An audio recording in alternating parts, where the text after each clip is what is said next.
All right, great. Well, thanks everyone for joining us. We're going to be talking a bit about open sats, open source, and development in Bitcoin and associated, freedom. Technology is an important topic. So we're going to get into that. I think it's a good spot to start with. Why and what problem are we solving here? Maybe Ben is probably the best person to answer that. So, what problem is OpenSats solving? OpenStats, for those who don't know, is a 501c3 nonprofit. And so it's pretty simple. I think one of the main things we solve is when small or more often than not, the sizable, large sizable donations are coming from big organizations. Say the number. We probably raised over $12 million now. Nice. But we keep it all in Bitcoin from top to bottom. One of the things I'm most proud of is, Gigi helps mostly with our operations, but we have basically a few bucks in fiat, and the rest is just held in Bitcoin. So we try to practice what we preach. All our payouts, you can donate in fiat and get a tax deduction, not pay the tax man, but all of our payouts go out in Bitcoin. So we're really supporting Bitcoin, Nostr, and frankly, we're 100% pass-through, and there's a few other really good organizations, but I'm really proud of what we do. I think we've given out over 85 grants now. We've allocated about $8 million of our $10 million, and a lot of that goes to fund Bitcoin Core developers, Nostr developers, people building on Layer 2, which we can get into. Everyone kind of brings their own subject matter expertise, but I think that's the gist of it. All right, well, let me rephrase the question slightly for you guys. Why did you get involved? I mean, this is a volunteer project. You don't get paid, right? So tell us why do this? What a question. I'm really grateful to be here. There's amazing people here, and some of those people are on the board. The board has 9 members, and in organizing this board, Ben and a few other co-founders really picked people that I respected. I appreciated not only their knowledge in the space, but also their character as people.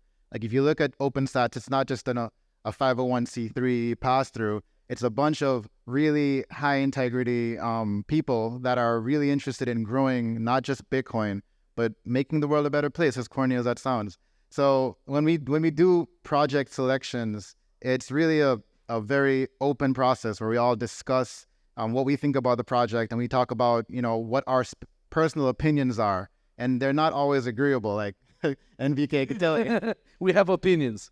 So I think the main reason that I'm really passionate about this board is because I know that this board is a microcosm of the actual Bitcoin community, and we represent what people actually want, and I think we represent that in the way we fund projects as well. I joined because of Pablo. Ben founded it, and they were running the joint, and I really wanted to fund Pablo's NDK on Nostr, and I was talking to Jack, and then Now the truth comes out. and then that's it.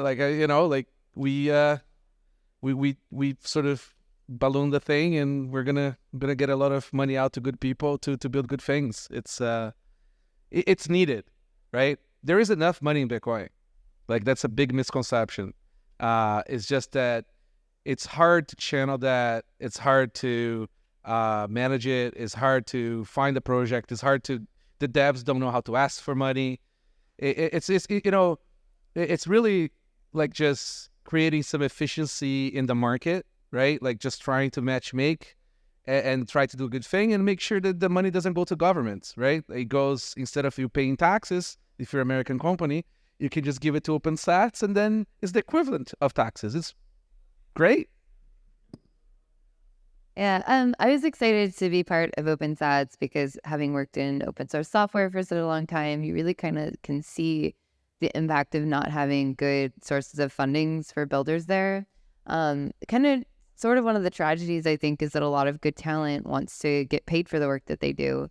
And open source and Bitcoin, it just isn't really well known for having like a good career prospects, et cetera. So being able to have an organization that is focused on raising money and filtering it towards projects that are really contributing to the ecosystem in ways that, the problem with like open source stuff is that the value accrues not to the people that are building it, but to usually the people that are using it, right? And if you're building decentralized software where people are transacting peer to peer, One of the things you cut out there is typically the middleman, right? Like this is the thing about peer-to-peer protocols, but that means that it's really hard to build like sustainable funding for any kind of open source project because you're building stuff that people are going to be able to use as a tool to transact with each other. There's no one in the middle there. And so having, an organization that can really, like Ben was saying, send 100% of the funds we get out the door to people that are building really cool decentralized stuff. It's such a critical thing, I think, if we want to continue Bitcoin to be a place where really good engineering talent comes and is able to work on projects that they're really excited or passionate about and not have to worry about like, how am I building some sort of like way I can skim from these peer-to-peer protocols in order to be able to keep doing this. Yeah, great explanation. And so let's talk a little bit. I think NVK touched on a really important point, which is that there are people who want to make donations. There are people on the other side who need donations to do what they're doing. But you need these coordinating entities like OpenSats that help smooth that process. So you were touching on this a little bit, but do you guys want to elaborate a bit on that idea that, and actually I'll give you even a personal example. I've had, people reach out to me being like, hey, I've got some funding and I'd like to, donate it. But ideally I need something that's like a 501c3 so I can get the tax deduction or potentially they don't know who to give it to because maybe they're like a podcast listener. They're not necessarily clear who's in the space, who's kind of asking for it, right? Who and the other thing is domain expertise. Who actually knows who's good, who's actually doing something useful or valuable. So any comments there, or maybe Ben, you want to start and open up on that? That was a problem we identified. We tried to talk to a lot of donors and organizations. One of the things that people often like is I don't think there's a shortage of people who want to give back to Bitcoin, whether it's individuals or businesses, but oftentimes there's a brand reputation risk and really there's a domain expertise risk. I think all of us specialize in one thing. I'm probably the least smart person on our board. Dread is really good with international projects. NVK is obviously a hardware guy. Nifty's really good at layer 2. We've got James O'Byrne, who's our core domain expert. Of course, Matt Odell focuses on privacy, Janine privacy as well. So everyone kind of brings their own thing, but you can't be the best in the world at layer 2 or privacy. And so maybe a big exchange comes along or an ETF wants to give back. They don't particularly know or have the ability to pick and choose 10 amazing projects in the space. I mean, they probably can, but the hit rate might be lower than they like, or maybe they fund someone directly who ends up kind of doing something that is bad for their brand. Like Mike Hearn. And so it's kind of nice. We act as like a pass-through organization, and we are truly a pass-through organization because 100% of what you give goes through. So we're really proud of that. A lot of charities structure themselves where they take anywhere from 5 to, if it's like a university-associated nonprofit, sometimes up to 40 or 50% of your donation will go to fund someone doing rubber stamps. And so we really just want to, we have a decentralized currency. We can give it right to the end user. So that's I think the challenge we solve for big corporations and large people who, an example is we got a $10 million donation. That person obviously wanted to give back, but, we've given out 80, 90, 100 grants, and that's at least a full-time job for Gigi, who's a rock star. So, you can imagine that that's hard to scale as you give.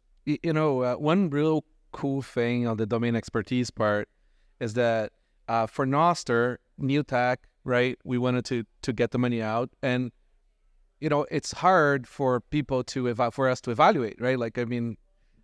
So we put together a committee. So there's like a committee of Noster peers. And then we rotate some of the people too so it doesn't get stale. And, they can evaluate the proposals of their peers. So we really sort of like trying to be on the ground, trying to understand really like where would the money make the most impact, as opposed to look at this cool thing my friend is working on and, can you please fund it?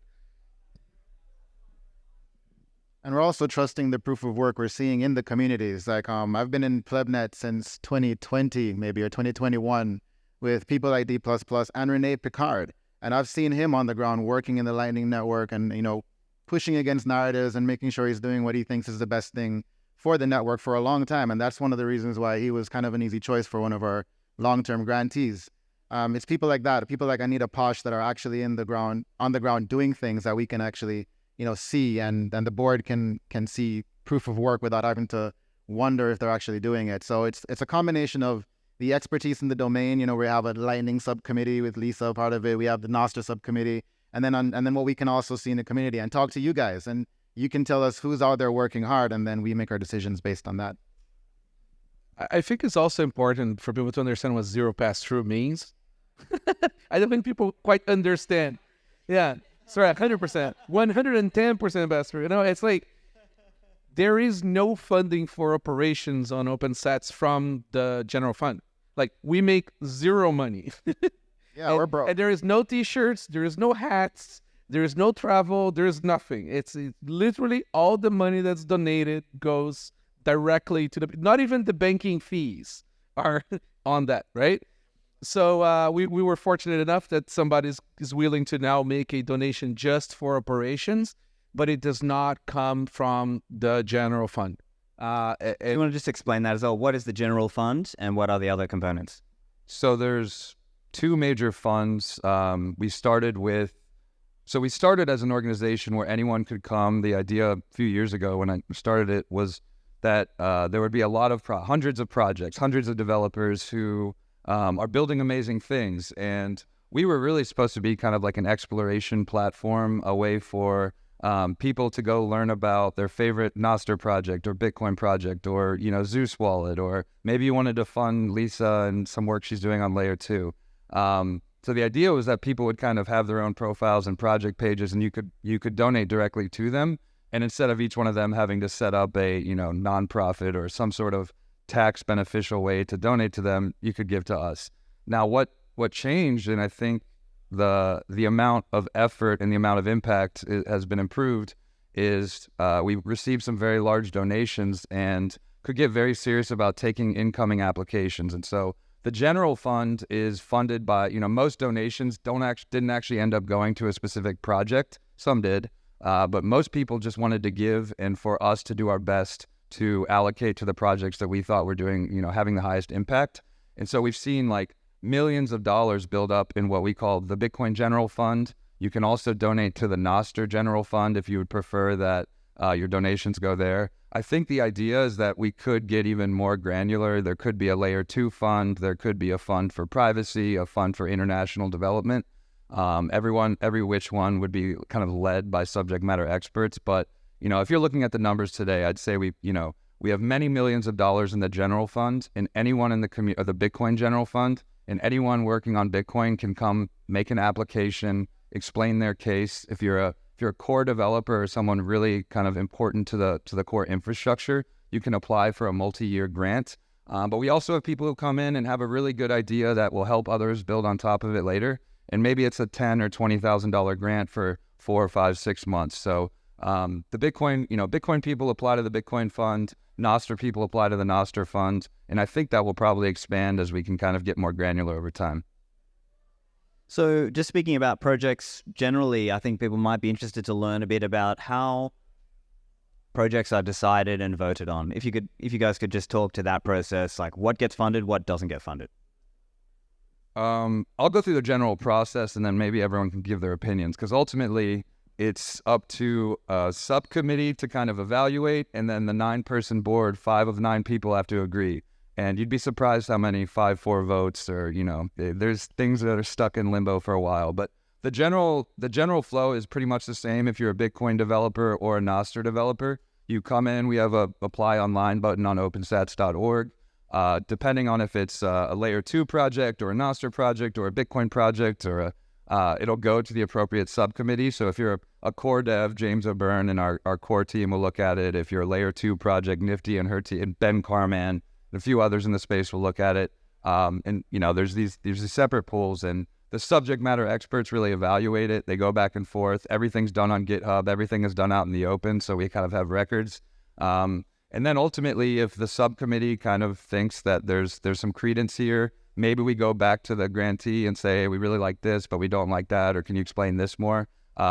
You kind of make it through to the board for us to kind of give the approval, go or no go. And then from that point on, it moves to our operations team, and we send out hundreds of thousands of dollars every month to 70, 80, 90 projects, and that's only going to grow. After that, there is a check-in process. So every 90 days, we're still kind of trying to tweak that, but at least every 90 days, you kind of have to give a progress report. and the board will evaluate that and make sure you're doing what you say and the money's going to good causes. But there is everyone sees the types of projects differently. Some people, we funded a few VC-backed projects. Some are long-term core developers. But I'll let them get into that. But that's the general process.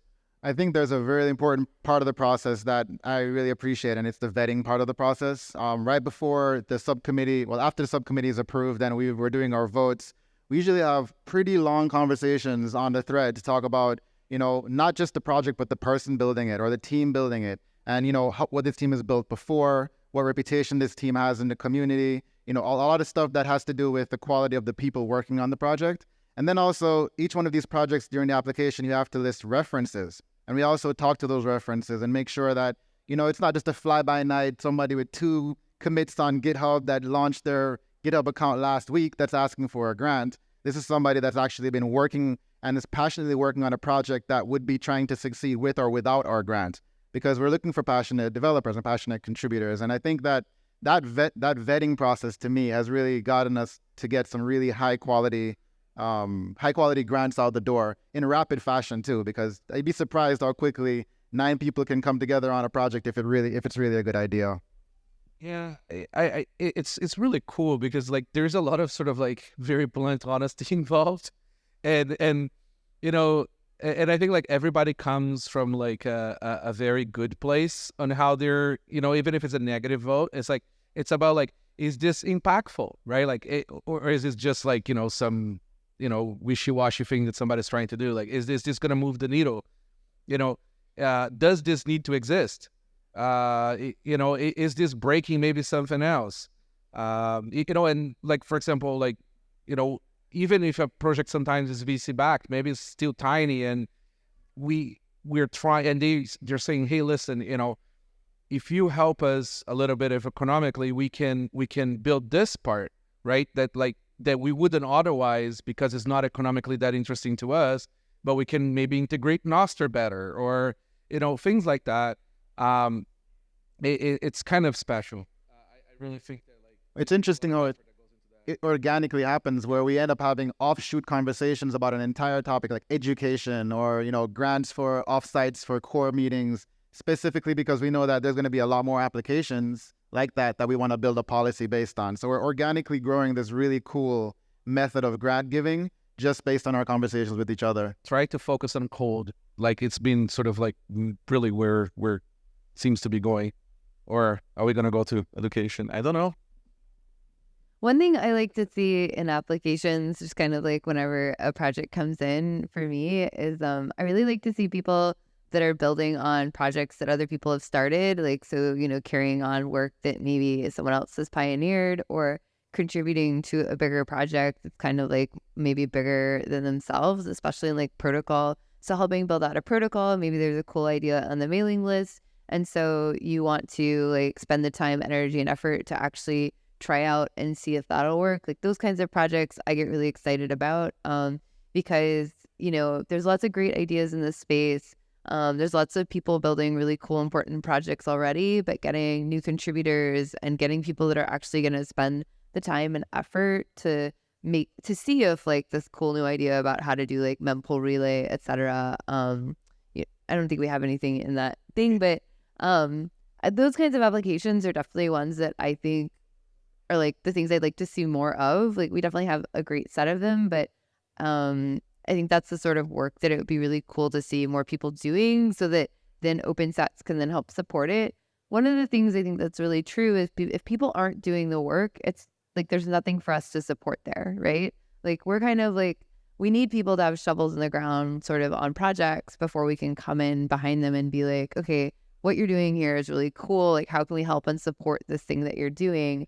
And if we don't have someone doing cool work, we have all this money, where are we sending it, right? So I think that's definitely something to keep in mind if you're looking around for new projects to contribute to, or you're how do I get an OpenSats grant? Find something cool, or a cool idea or project that open source people already in the space are doing and building. Maybe figure out new ways to contribute, or new ways to kind of extend and continue the conversation in a way that involves building something or a project. Are you working on tankless stuff? for example, you're fixing bugs on open source, right? Like you're maintaining, you're reviewing pull requests, like please apply. That's the non sort of obviously sexy thing that like should really apply. We need more people doing that, because it's easy to apply with like a new idea. Like, look, I want to sort of, create. Maintaining is harder than creating sometimes, right? Especially on open source software. I would just clarify, our mission is to support a sustainable ecosystem of free and open source software contributors to Bitcoin and any kind of tools and technology that help Bitcoin flourish. So the lowest hanging fruit is, maybe core developers. And there's a lot of people that were underfunded or, unfunded entirely. And that was where we focused kind of in the first year. But another example is we have, 3 fully funded designers that started Noster.design, which mimics kind of Bitcoin.design. Any of our projects can actually go to them for free design support. We also have Renee Pickhart on a multi-year long-term support grant. He's more of a researcher. We've funded Tor, which helps kind of privacy infrastructure. It helps Bitcoin flourish, not necessarily Bitcoin related. So really, as long as you're working on free and open source software and it's related to Bitcoin or helps Bitcoin, not shitcoin related, we will strongly consider your application, and please come apply. There are funds to be had. I'm gonna put another couple plugs for things that would be really nice to see in applications.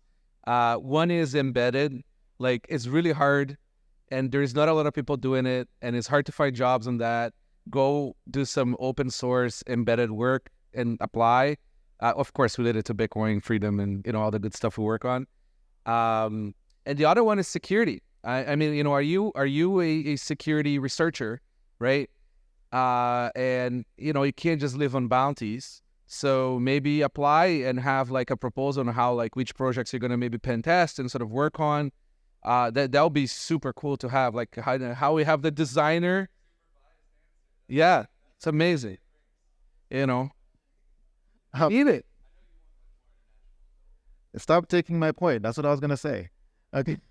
International Took the development. microphone away from you, Ben. It's kind of what we really need, though. I just went down the list of applications that we have, and we have a lot of applications recently. It's been less than 24 applications that were internationally based. We tag each application with different labels, and one of them is international. And I would love to see more international applications come through, because they are also strongly considered because of the regions that they're helping. We funded a small grant for education in Nigeria, Bitcoin education in Nigeria, and that person is using those funds to build an entire, building to help a Bitcoin school, or to make a Bitcoin school. We're also funding Vexel, which is an amazing P2P app that's in Europe, that's helping people not get non-KYC free Bitcoin. We would love to see applications that are real world like that all over the world, Africa, Asia, the Caribbean, fund. We have a lot of funds that can go to these projects, as long as they're showing real world value, real world use cases, proof of work. Again, not just a quick, I have a GitHub account, please fund me, but actually, work on something, contribute to other open source projects, start something for yourself, have an idea, and then apply. So I'm going to ask another question that hopefully sheds some light for people. What do you think, like, a lot of Bitcoiners, maybe non-developers, are not understanding about open source, right? What are some things that are not apparent to just like an everyday hodler out there? Do you guys have any ideas on what, open source realities that they might not understand? Is software is not like, say, for example, this is a great one actually to touch. How there's a lot of people that don't want to change Bitcoin, for example, right? That's fair. Like, I mean, you don't want to change the protocol too much. However, software dies if it doesn't have maintain, right? Software is kind of like a living tree. And if you want to bonsai it, keep it to that size, but you still have to garden it every day, right? And we need people to garden it, right? Like, we need people to keep the software up to date, working on other platforms, fixing bugs, fixing new bugs, fixing the Unix bug. The Unix time bug is a problem. Bitcoin will die if we don't fix it. We know how to fix it. We're just not going to do it for a little while. But, it's very important that the software gets maintained, even if you don't want to like add features to Bitcoin. I would say, and the main reason, like, because I came, or I wanted to start OpenSats from like trying to solve the tragedy of the commons. And so I don't think maybe the everyday person, my mom, for example, truly understands that if a project is truly, decentralized and open source and has no central funding mechanism, there is this tragedy of the commons where Coinbase gets to sit on top of it, and my company gets to sit on top of it, and all these companies or value accruing agents, that happens at the edges. But the people who are maintaining the core protocol or the second layer or privacy tools on top of it, oftentimes they're doing it out of goodwill. Maybe they are lucky enough to get a grant, but with Bitcoin, you're not at a VC funded like startup. You're not a shitcoin protocol that pre-mined millions and millions of dollars so you can pay developers. These are truly people, like Hal Finney started chipping in for free on, day 2 or day 5 or something. And there's been tens and hundreds of more people who have contributed. But these are the smartest people in the world. And so there's this free rider problem where if companies like me don't give back, these people leave the ecosystem. They're rational. They want to make some money. They want to make Bitcoin. And, open source contributions aren't a way to do that unless there are grant giving organizations. So I think just like the simple fact that the most important people maintaining, or the smartest people in the world maintaining what I think is the most important thing that's ever happened to the world, they're working for free. And if that clicks for you, you realize you can give back to a lot of different causes, but I think that this is one of the most important things and impactful things to give back to. I'll plug what Matt Odell would probably say here, which is all net profitable Bitcoin companies should be giving back to Bitcoin. I will also say, and this is something Lisa is probably going to be able to talk about a lot more since she's a core contributor to Lightning, is that not only is it thankless, like NVK said, it's also reviewless.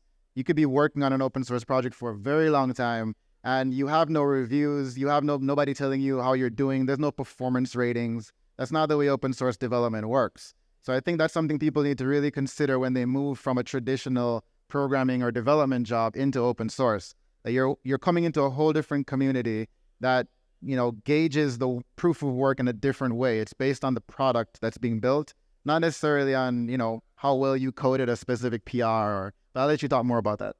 Yeah, I think that kind of leads into the point I wanted to make about the general public and the projects that we're funding, especially the ones that are more on the open source maintenance or research side, is that a lot of that work is really invisible. Like if someone invents a new protocol, it's going to take years for them probably to spend time working and building a tool that developers can use, right?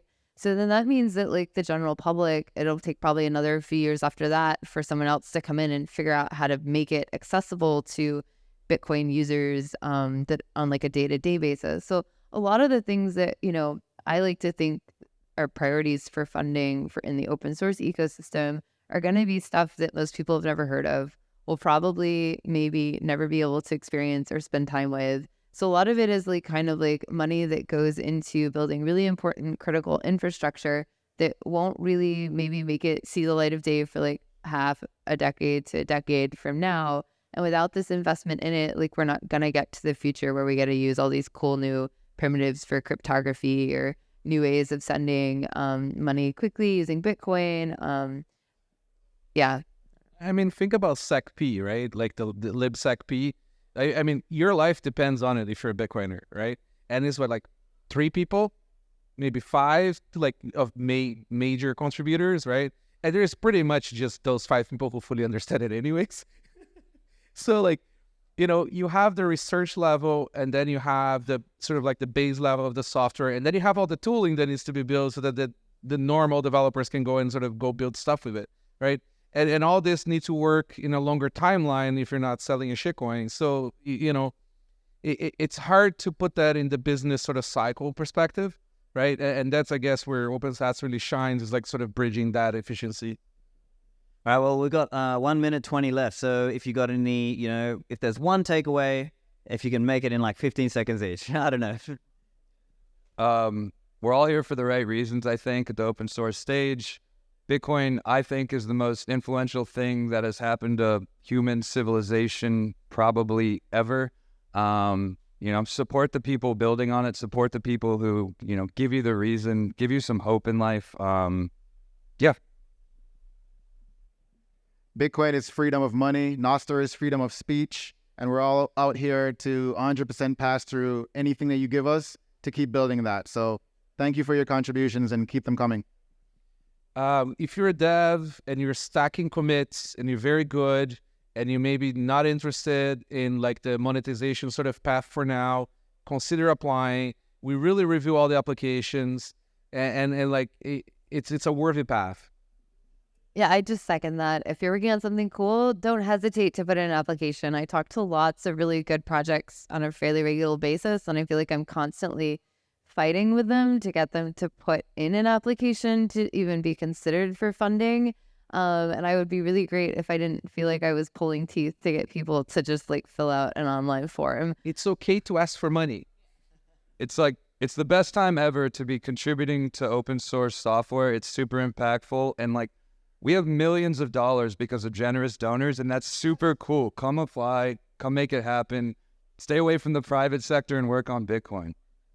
All right, well, that's all we have time for. Put your hands together.